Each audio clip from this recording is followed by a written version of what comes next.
আজকে অনেক দিন পর ইলিশ মাছের পাতুরি করব। ইলিশ মাছের পাতুরিটা অনেকে অনেকভাবে করে, আমি কিভাবে করি এটা দেখছি। তোমরা কেমন আছো আমার নেবাই বজিরা? প্রথম নুন হলুদ দিয়ে মাছটাকে তোমরা মেরিনেট করে আধা ঘন্টা রেখে দিবে। তারপর একটা প্যানে সরিষার তেল বা সয়াবিন তেল এটা মিক্সড করে তারপর এর ভিতরে এক এক করে মাছগুলা তোমরা ছেড়ে দিবে সুন্দর করে। এটা হালকা ভাজা করবে, বেশি ভাজা করলে এটা খেতে ভালো লাগবে না। অনেকে ভাজা ছাড়াও করতে পারো, এটা তোমাদের মাইন্ডের ব্যাপার। সো আমি যেরকম করতেছি আমি সেটা দেখাচ্ছি। আমি হালকা ভাজা করে আমি মাছটাকে ওপিট করে ভালো করে ভেজে নেব। ভেজে আমি আবার এটাকে ওপিট করে ভেজে নিয়ে আবার দেখো আমার কিন্তু বেশি ভাজা হয়ে গেছে। এখন দেখো আমি লাউ পাতা আমি ফ্রিজে রেখেছিলাম, এই জন্য লাউ পাতাগুলো এরকম দেখাচ্ছে।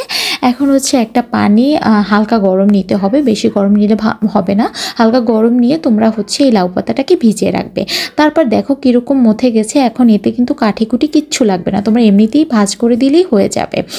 অনেকে কাঠি ইউজ করে, আমি করি না। এর ভিতরে আমি ব্লেন্ডার করা পেঁয়াজ, তারপর ইলিশ মাছ ভাজাটা আর ব্লেন্ডার করা পেঁয়াজ আর মরিচ হলুদের গুঁড়া মিক্সড করে আমি এটাকে মেরিনেট করে রেখে একটু সরিষার তেল দিয়ে মাখিয়ে আমি রেখে দিব।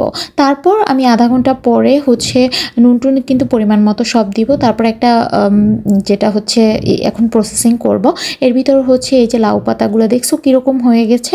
এর ভিতর ওই মশলাটা দিয়ে তারপর একটা ওই যে কাঁচামরিচ দিবা। তোমরা অবশ্যই উপরে একটা কাঁচামরিচ দিবা, তাহলে একটু ফ্লেভারটা ভালো আসে। পরে এখন দেখো কি সুন্দর নরম হয়ে গেছে। এই প্রসেসিংটা তোমরা করলে আর তোমাদের কষ্ট হবে না। তোমাদের দেখিয়ে দিলাম কিভাবে করছি নেবাই বুজিরা, তোমরা তো দেখতেই পারতেছো।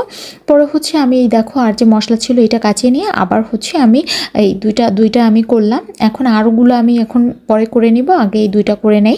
পরে দেখো এই আমি তেলে ওই যে তেলটা ছিল ওই তেলের উপরে হালকা একটু তেল দিয়ে আমি এটাকে উলট পালট করে ঢাকনা দিয়ে ঢেকে ভালো করে ভেজে নিব। এটাকে যত ভালো করে মানে ঢেকে ঢেকে রান্না করবো অতই তাড়াতাড়ি সেদ্ধ হয়ে যাবে ভিতরের মশলা টশলা সব। আর আমি যেহেতু মাছটা ভেজে নিয়েছি এই জন্য মাছটা আগে প্রসেসিং, শুধু মশলাটা প্রসেসিং হওয়ার বা সেদ্ধ হওয়ার ব্যাপার।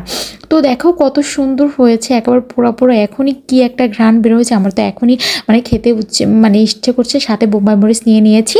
এখন দেখো এই এক এক করে এখন খাবো আর হামলে পড়বো এটার উপরে। আমার পাশে যেজন সে বলে কি খাবে না, এখন বলে আমার জন্য একটা রেখে দিও। কি আর কি বলবো। পরে দেখো আমি একটা নিয়ে পরে আমি খাচ্ছি। আমার তো হবে না, একটা হবে না। এই দেখো মরিচটা কত সুন্দর হয়েছে। আমি লেজাটা খুব পছন্দ করি, আমি এইটার জন্য লেজাটা বেছে নিলাম। পরে এটা দেখো ভালো করে মেখে আমি এখন এক এক লোকমা মুখে দিই। আর কি বলবো, ঘ্রাণ মনে হামলে পড়ি। আর মাছটা যে কি ফ্রেশ ছিল আর এত মজা, কি বলবো। তোমরা অনেক ভালো থাকবা, সুস্থ থাকবা, আমার জন্য দোয়া